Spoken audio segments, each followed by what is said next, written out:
Welcome back to the Journey of Grace podcast. I am so excited for today's episode. We are going to continue a conversation that I absolutely loved.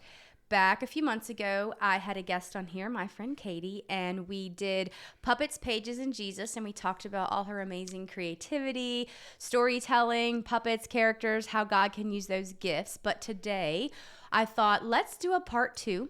And I felt the Lord saying, hey, there's more to this, and we're going to take that conversation step a little bit further, because I truly believe every story eventually can leave a page, whether it's our life story that, we're living out, or these fiction stories that God can use in so amazing ways. Today, we're going to talk exactly about that. What happens when this story leaves the building? What does it look like to take these characters into the community, maybe into schools, maybe into churches? I don't know. I'm going to find out tonight, as well as you guys are, where it's all been and what the Lord's been doing in Katie's life. So, Katie, welcome back to the podcast. Hello, how are you? I am doing great, and I am super excited. Super excited. Very. So, our first conversation, we spent a lot of time talking about how you create these stories and how God can use them, how God can use all ministry gifts. We really talked about not putting God in a box. And I want to talk about after that, the point where these left your desk, left your computer, left your home, and these stories start showing up, whether it's just talking to someone in the grocery store, maybe in the community.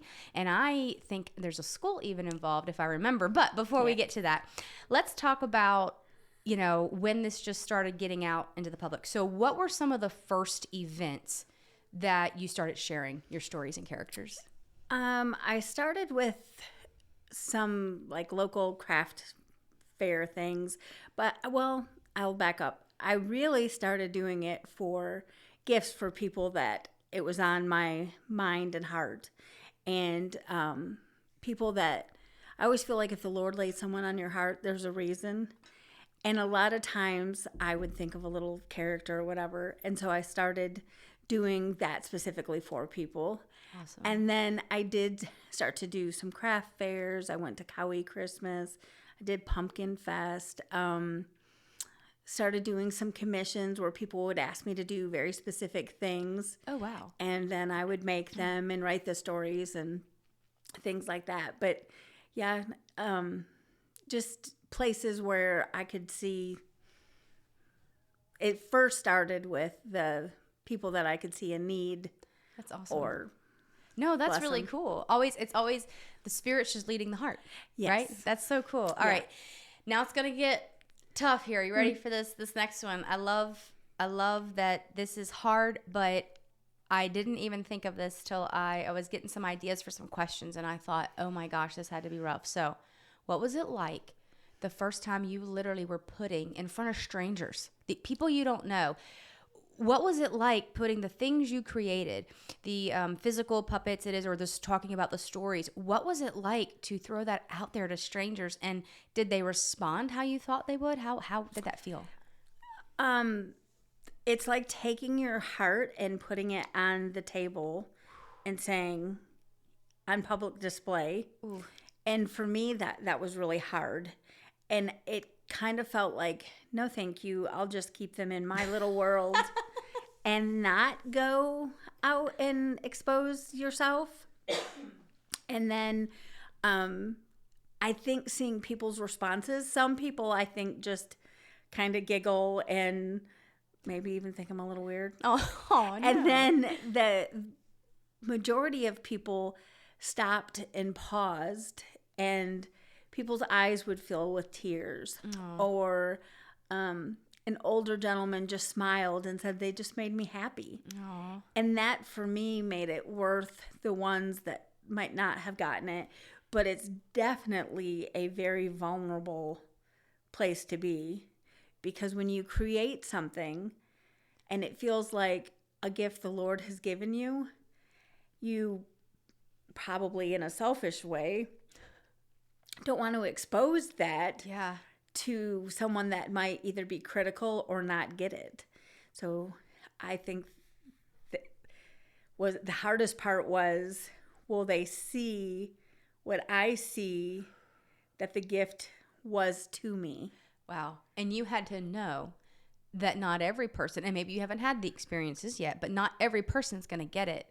And talk to me about, because I could share it, but I want you as my guest to share this. As Christians, through this journey of grace, how do we combat knowing that we are not to question what we know God told us to do just because somebody doesn't see it the way we do? Katie, let's talk about that for a minute. Well, and I think the hard part is that our faith in people's approval, or is our faith in what God has asked us to do? Ow. And I had to know, if he asked me to plant the seed, I may not ever see the fruit, but I was obedient to what he asked me to do. So if someone didn't get it, or maybe even felt a little bit, I don't know that I've heard people be highly critical, but just kind of Right. like, you're a little weird. Right. They weren't jumping on the board like, woohoo, like, we Right. get this. Yeah. And I felt like they didn't see my heart, because, there's part of me that's like, I love this. This is important to me. Yeah. And if somebody doesn't get that, I had to be okay with the fact that the Lord asked me to plant the seed.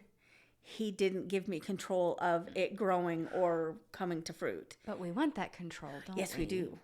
Especially when it's our baby. Yeah, and it's really hard to separate what God has asked us to do versus being faithful without seeing anything. Because, you can do it and be like, well, what is it going to look like, and have expectation. And for me, I really battle with the people approval side of it. I want them to see what I see. Yeah. And so when somebody doesn't, I'm having to learn to be like, I felt like the Lord asked me to do this, and I planted the seed. Yes. And just be okay with, if that's what he asked me to do, that's what I'm supposed to do. But that's taken me a while, because, it can kind of feel bad. Like, Yeah. Be honest. Shoot straight. So we know that you're human, Katie. yeah, it can. And it feels so vulnerable. You're like, ooh, do I do that again? Yeah. Because I don't think we like to have something be prickly. I don't. Being uncomfortable, it's not fun. And I think that's exactly what we're here to talk about. It's one thing to use the gifts, oh, God's given me this creativity. I'm going to write. I'm going to do this. Maybe I'll just take pictures and put it online where I don't have to see the people. Or maybe I could, which that's great too. I believe in social media. I believe in all that. But if God's saying take the step, that's that uncomfortable that we don't want. Because what if I'm at a community event and they laugh at my mouse? Right. What if they think my story is ridiculous? And a verse came to mind, and I could try to quote it, but I'm going to look it up here. It's very familiar. I actually used to have it all over my house, and it's Galatians 1:10. I'm not sure if anyone out there is familiar with it, but it's one of my favorite ones that Paul wrote. And in it he says, am I now trying to win the approval of human beings or of God? Or am I trying to please people? If I were still trying to please people, I would not be a servant of Christ. Now, it's easy to read that, talk about that, but as you're sharing that, Katie, the Lord called you, which is what we're about to, even talk about more, to start going into the community, to start sharing at these events. And you have to know that even if it was just for one, Yeah. God called you to do it. You're not worried about the approval of people. They might think you're the funniest tent there, the funniest table there, and they don't get it, but you know that God put you there. Yeah. And which is a question I want to ask is, what conversations, is there anything, you talked about a guy, a gentleman that, he moved. Did anything specific happen because we serve such a gracious God that he reminded you, Katie, it doesn't matter how many no's or odds, this is exactly where you need to be and what you need to be doing? Did our gracious God give you a confirmation like that? Yeah, and sometimes it's not at the event. The other day I was at a baby shower, and an older lady came up and she gave me a hug, and she said, I haven't seen any of your stories in a while. I miss them. They made my day better. Wow. For me, I think the world's heavy. Levity and something to focus on that you can't get any more beautiful than creation, in my opinion. There isn't more creativity evident than when you look at creation. The greatest creator. Yes, Yeah. because our creator made it that way. So when I think, gosh, my little story that to me brings me joy blesses somebody else, and if it gives me the opportunity to just love on that person, because I think the first step in sharing our faith is first to love. Yes, I think we hit without on that. necessarily Absolutely. saying anything else.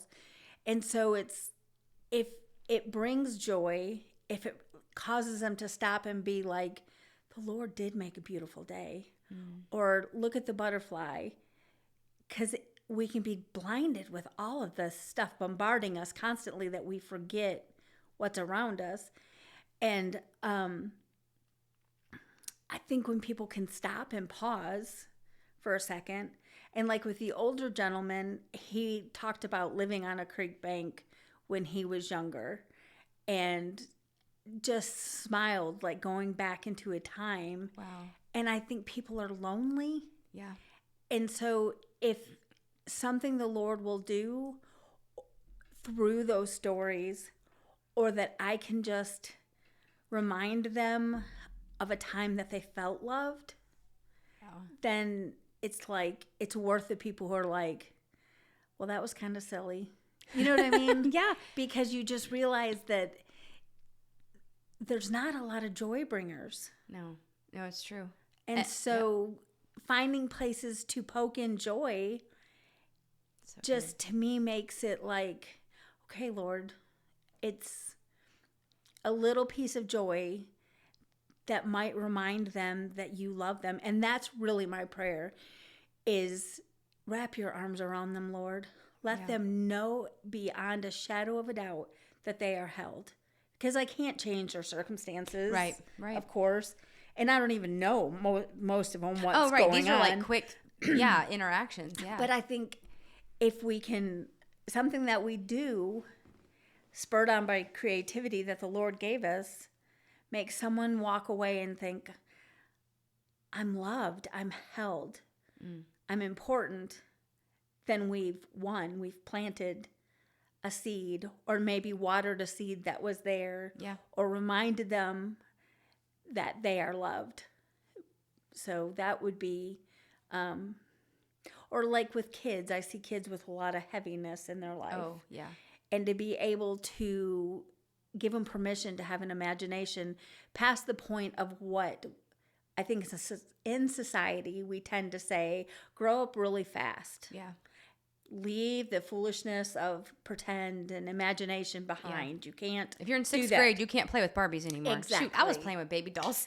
Yes. You know? And it's like they need the levity. They need something to focus on. Yeah. That it's like to bring them joy and something that, Lord willing, will always remind them of their Creator. And how is it, remind me, and I know you shared a little bit in our first episode of Puppets and Pages, your stories, yes, they're fiction because they're animals. However, if I recall, you are literally weaving in, and I know, actually it's the basis of it, I know, but weaving in the fact that it's God's creation, God's story, His love. So even if people who don't know the Lord, they're not there searching, they're just there to read a story because you're letting the Holy Spirit lead your writing.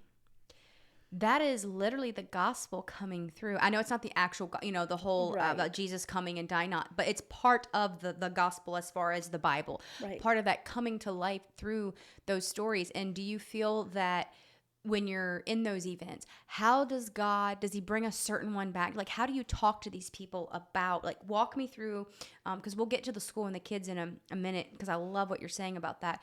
How in these events does the Lord maybe lead it? Like, they come by and say, oh, he's a cute guy, which, by the way, I have my Jasper Elm here hooked onto my podcast mic. He's my character that Katie made that I love so much. How does it start? And I know the Lord could change it at any time because we go where the Spirit leads, but what you're saying sounds so amazing. And I know from reading some of your things on Facebook and such, your stories are so lively and so good. Do they stand there for 20 minutes and read it? Or like, how are you getting it out there when it's a story and some puppets and you're at the Pumpkin Fest or something? How is this happening with this man and such? Can you walk us through that? Well, like at Cowie Christmas, that gentleman was at Cowie Christmas, and I have next to each character, I have usually a little story that kind of gives almost like a little biography. Okay. And so those are usually a little bit shorter, but they usually have, like I had an earthworm couple at Cowie Christmas, this last one, and they were farmers in Cowie Valley. Well, one of the things that I like to do is to weave in the truth that earthworms are so incredibly important. And God thought, you know what? I need to create earthworms because they're going to break up the soil. Yeah. They're going to eat decaying leaves. And in turn, they're going to fertilize the soil so that I can feed my people. And he did it in such a way that like my mind can't even comprehend. Like it's so intricate. Yep. But so there's a lot of simplicity to it too. So this earthworm couple were very good farmers in Cowie, and they had the best tomatoes in the county. And the smile for him was, huge. And I might just be able to say, doesn't God have the best ideas? So he read it. Like it was just Yes, you he just literally stood just there and had read your it, little and he just got wow. a big grin on his face. Wow.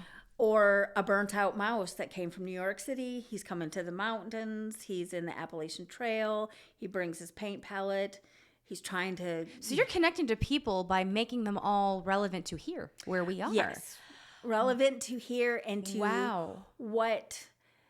Usually there's something that I've experienced or noticed, burnout, feeling lonely, struggling with a character trait, things like that will come to mind. Wow. Or someone's story where I know they themselves are struggling. I'm working on a commission right now for people who are very generous people who always open their home, and those character traits are being woven in because I really admire what they've chosen to do with their life and how they, but it's a way to kind of honor them. They're also very humble people.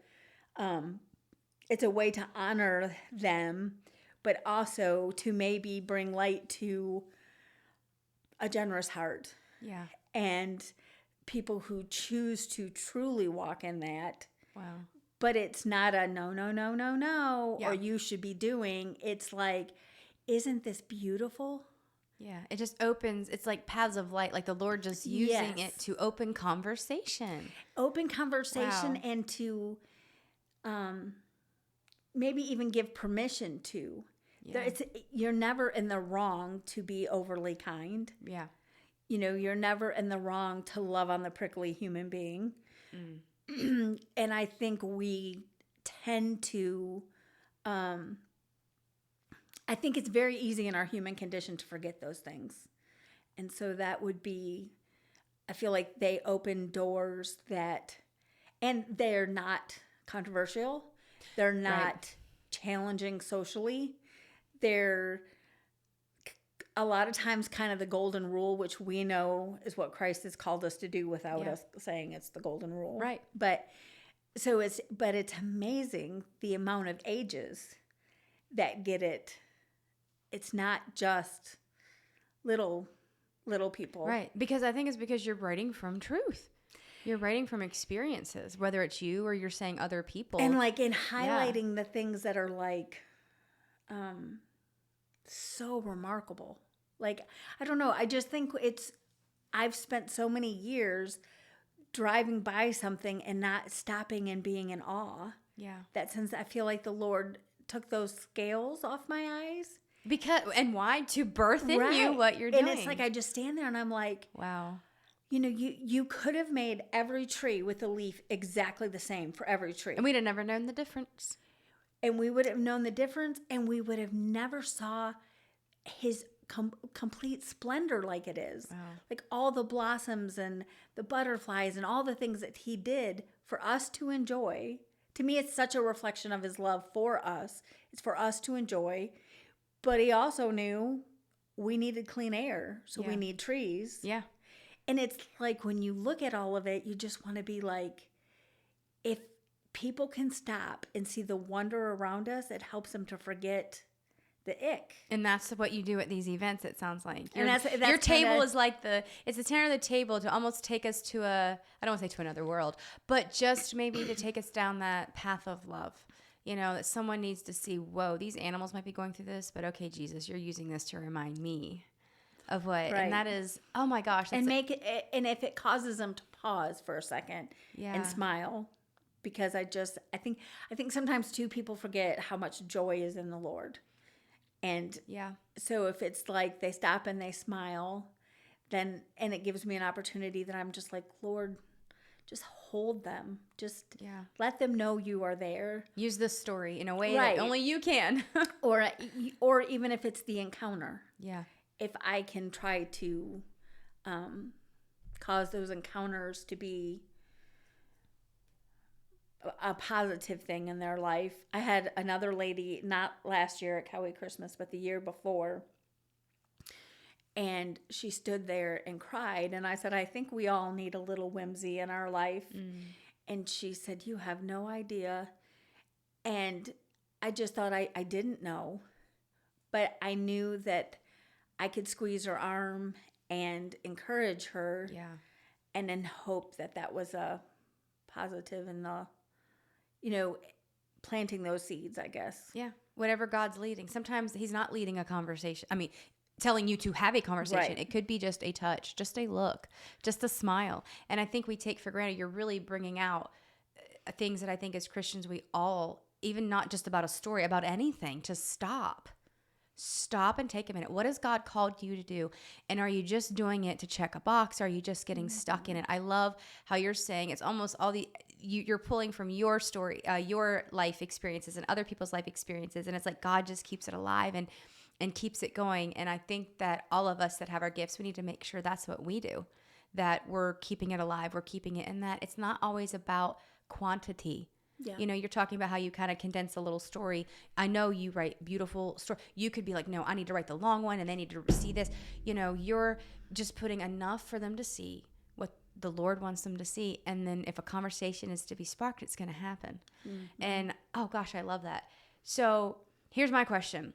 So we talk about those community events, and I know that it sounds like you've been doing them for about 2 or 3 years that you started with those? I think it's been 3 to 4. But okay. Yeah.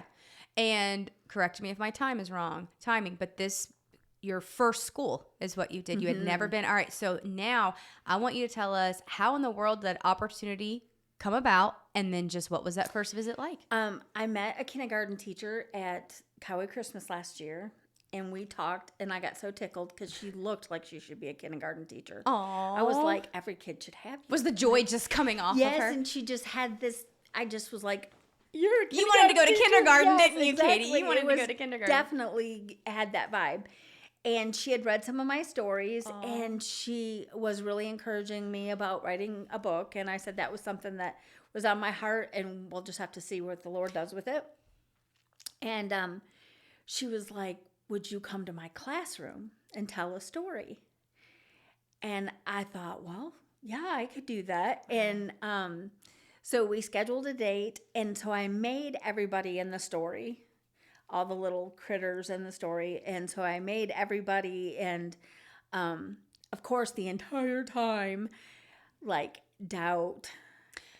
Oh yeah, that little whisper. I'm a dork. What am I doing? Why am I doing this? I'm going to embarrass myself. All of the things, and I practiced, and I got everybody made, and I went, and these little people walked out and were so excited. Aww. And I just thought, okay, Lord, I can do this. And I told the story, and they were so excited. And they looked at the end, they got to come up and they held the different little animals, which they really thought that was cool. And I told them, I said, she can find the best twigs. You just don't understand, because there was a bluebird, and that's how she was able to help Walters, because she went up and she got the twigs and the moss, and so they were able to put it back together. And so we went through, and they held them, and their faces just lit up. And I try to put things that go with that particular animal, like if they do something in particular, like a honeybee, something that they do, or specific to them, so that they're learning something. It's like education. Yeah, it's not just our biblical education, right. but you got some actual school education. And then at the end, I gave them a classroom mouse. And he had a backpack and it had a little pencil and a book and the whole 9 yards. And I said, would it be okay? He'd like to join your class. If it would be okay, he wants to learn too. Wow. And they were like, they were so. Like, I want him. He's, yeah. That is and so cool. So there was two kindergarten. It ended up being 2 kindergarten classes, which I'm kind of glad I didn't know that beforehand. You know, like my brain would have been in overdrive. But I gave him this little boy who was having a hard time sitting still. Oh. He walked over and he whispered in the mouse's ear and said, "You're going to be my best friend." Oh, how did you not just totally bawl your eyes out at that? And and my first thought was, my guess is life isn't easy. Yeah. And I thought, here this ball of wool and wire that made me feel so insecure, if it brought him some comfort. And I said, I bet he'd like to hear a story too. Yeah. Because I have another little guy that the grandma got him a frog, and he reads to his frog. Because, his frog really doesn't care if he doesn't know all the words. Absolutely. He just likes to hear stories, so it works really good. Yeah. And it was so humbling to me because I had the opportunity to do that, and he was so excited and just so gentle, and you just I think probably he's told a lot to sit still. Yeah, because he had the wiggles. Yeah, he had a really hard time to sit still. Yeah, but I just thought, oh my goodness, for him to have it end on a note, and if it brought him comfort, what a privilege it is that I got to witness that. And it's because you obeyed the Lord and you didn't listen to those negative whispers. Yeah, because I was like, I don't want to do this. Why am I doing this? Because the Lord has given you an amazing, amazing gift. And look how and that is ministry. You ministered to all those kids sharing that story. However, that little boy, because one of the questions I was going to ask, you already answered, was there something that stood out that day about it? And it sounds like he's your it. He's like, okay, Lord, I hope it blessed everyone. I pray that, like you said, the seeds, you'll never know maybe. Right. However, he showed you right there.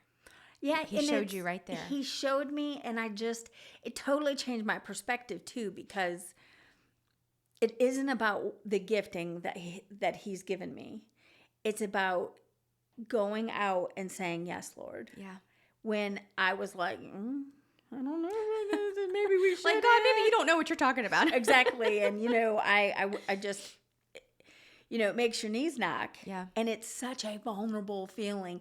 I think people think if God calls you to it, you're going to be like confident and like, I'm going to go do this and I'm going to walk in and do it. Instead of having like knees knock and thinking, maybe we shouldn't. Did you get your messages mixed up? Yep. I think you're mixed up. That's all my of head the all things. the time. Mm-hmm. Yeah. I don't think people realize the vulnerability. It's a lot. I mean, just sitting here and listening, it's like I'm visualizing that little boy whispering, you're going to be... And the fact that you said you felt, you know what? He's got the wiggles. That's probably a lot that he deals with. And I bet he doesn't have such a great home life because he's craving... The Lord knew. Yeah. The Lord made sure that little guy was in that room. And see, that's what I believe. I don't believe that's being super spiritual. I believe we call it divine appointments. I believe that God knew that he needed that. And he gave you the story you needed. That he told you that you needed to leave a mouse. Like all of that is Holy Spirit led. And the fact that some people just don't believe that these kind of things are ministry, or they don't believe, I don't understand how you can't. Because that's what I don't. I mean, I just... Yeah, because I have so many things I could share, but I want you to, because we're here to talk about you. So looking back on that, when did you realize, and I think you might have started talking about it, when did the aha moment from the time you first started doing this, all through, to the community events, to that little boy. When was it you realized this was way bigger than what Katie imagined? This was God taking this as ministry, and I'm going to hear the whispers, I know, because the Lord allows the enemy to do that, but I'm not going to listen. I'm going to stand on Galatians 1:10. I'm not going to worry about pleasing people. I'm going to take this where God wants me to. When did that, is there a certain, can you remember, or something where you're like, all right, Jesus, this is you. You are showing me this is it. I think he does it regularly too. Oh, yes. Because whenever I think, when the doubt comes in, I think that it's because I for me, I can really battle doubt. Yes. Because I look at other people's giftings sometimes. Really? Oh, I'm not the only one. No. Okay, that's and good. I think, oh dear, I would not sign up to go into battle. That's, I'm kind of a chicken. I can think of a lot of things where I'm like, I don't want to do that either. And so it's like the fact that there's times where, in those quiet moments, that you can love on someone. And I think I have a particular love for people who aren't seen. Children who aren't seen, children who life is busy and chaotic in their world, and they just need someone to see them. And my hope is that they don't see me, but one day they'll be like, God loved me then. Yeah. He saw me then. And I think it's so easy to get so busy in our walk, and we look at like biblical superheroes. Yeah. And that we forget that in these little tiny moments, we can love on somebody and leave them better. Yeah. And I forget it in my own, because I think, oh, this is not, this is, not some of the things that you read about, but I think it's so important. Yeah. And I think that he reminds me whenever I think, oh, what am I doing? Then it's like, he reminds me of, this is why you're doing it. Like with that lady coming up to me at the shower and talking about how much it blesses her. Yes. And I just thought, okay, it's not in vain and it's not fruitless. No. Because I think the enemy uses that. What are you doing? What do you think? Why do you... There's not like 100 people knocking down your door for a story. Right. I know. Yeah. And, I feel like my heart is really, I love adults, but my heart is really for kids. Hey, I get that innocence, And it seems like there's so many that are carrying such a heavy, heavy weight that it's, to me, to point him back to like, just look around you. A bumblebee, scientifically, or like a honeybee, scientifically they say they don't know how they can fly. Yeah. I know how they fly. And I know we wouldn't say magic because, Right. But it's like magical. It's like, it's so amazing that God said, guess what? I'm going to make this little critter, and it's going to do this, and it's going to make something that is going to bless people. It's going to pollinate plants. Yeah. Science is going to be totally mystified. And if they were gone, it would change the world as we know it, because we need the pollinators. And he said, yeah, I'm going to put these on the earth. And if you make them really mad, they might sting you. Oh, I never thought about that. There's so much in that. And kids love that stuff. And to sit down and talk to them about it. And to be like, can you imagine? And so, that to me is one of my favorite things. Like when you bring in all those things and their little eyes light up. And I was like, and they're all around you. Yeah. Something that God created, they're all around you. And that's when it has officially left the page. You've taken it from the page to bring it to life to these little ones. And you said adults too at those events, but children are so impressionable. And you and me know that they're going to remember the bees and the lions and the tigers and the mice and all that, and to know that the story was birthed out of truth. It's a story that might be fiction, but it's birthed from experiences you've had. And the Lord knows who's going to hear each one of your stories, I believe. So he already knows, okay, little Susie's going to need this on this, and this is why you're writing about this one. You're like, Lord, why am I writing about this story? Because Charlie's going to need it in this, and that is just, it's so awesome to hear how the Lord has just taken you from sitting down and writing it to literally bring it to life. And just watching you, the way you can sit here and talk about it. I mean, you've got me visualizing things. I'm like, I never would have looked at a bee that way. And even the last time we talked, I don't remember it. But now that you're really sharing it like you would to the kids, I'm sitting here going, I can see this. I can totally see this and experience this. Well, and in the story, there's a dragonfly named Walter who has a very bad day. And so, Marvin, the mouse that's way, way little mouse, just felt like he didn't really have anything in life that he could offer anybody because he was just way too little. So when he helped Walter, who was stuck in a spider web and had a bad day, and watching the kids, because they get that there's a bad day, but Marvin decided that it was really important to help Walter, but it not only helped Walter, it helped Marvin, because Marvin realized that his grandma was right and that he did have a calling and he did have a purpose. So for me, when you're telling these things and you watch these little kids' eyes light up and they're so excited about, did Walter's home get reset? And Marvin's friends came and they helped reset his house and get everything back together and clean it. And I mean, you're talking about servitude. You're talking about serving one another. Yeah. You're talking about loving someone who was crying and very upset to, Marvin feeling inadequate.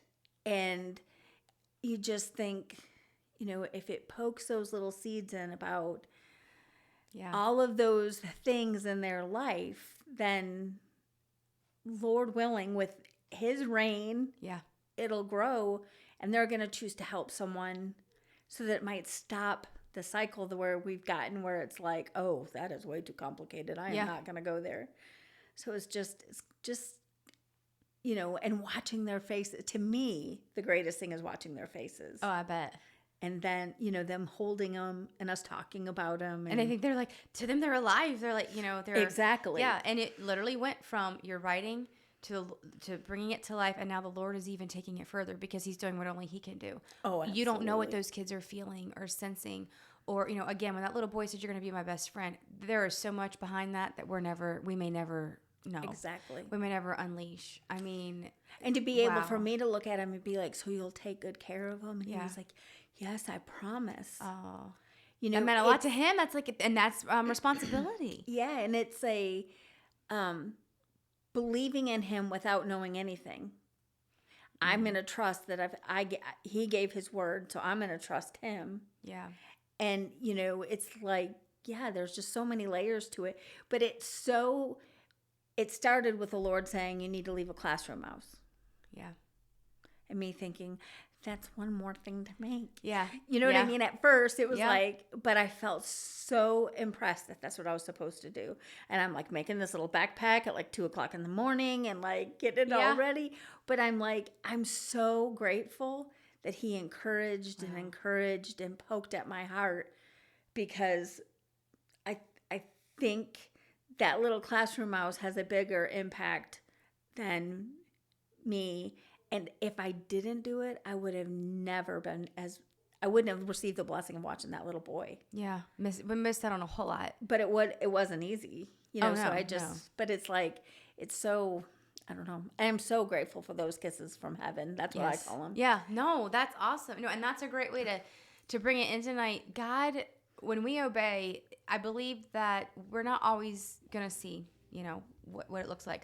But what you called the kisses from heaven, he does give us little, just like you might not know that little boy's whole story. And we could sit and go, man, but I want to know, Lord, what did you do this for? And why? He gave you enough, enough to know that your obedience mattered and that you don't know what that could have done, to change him. Oh, that's so good. So good. So I feel like we could talk for hours about it because it's creativity, it's stories.